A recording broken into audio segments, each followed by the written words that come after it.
Are you overwhelmed by constant notifications on Twitter and want to take control of your experience? In this tutorial, I'll guide you through the process of disabling replies notifications from anyone on Twitter using your PC. To start, open Twitter and navigate to your profile by clicking on your profile picture located in the top right corner. From there, select Settings and Privacy to access your account settings. Next, on the left-hand side of the screen, locate the Web Notifications option. Click on it to proceed to the Notification settings. Within the Notification Types menu, find and select Preferences.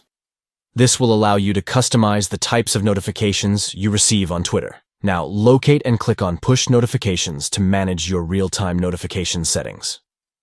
To specifically disable replies notifications, scroll down to the Mentions and Replies section. Here, choose the option to turn off notifications by selecting the box labeled Off.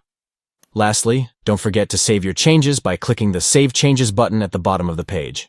By following these simple steps, you can tailor your Twitter notifications to suit your preferences and enjoy a more streamlined Twitter experience on your PC.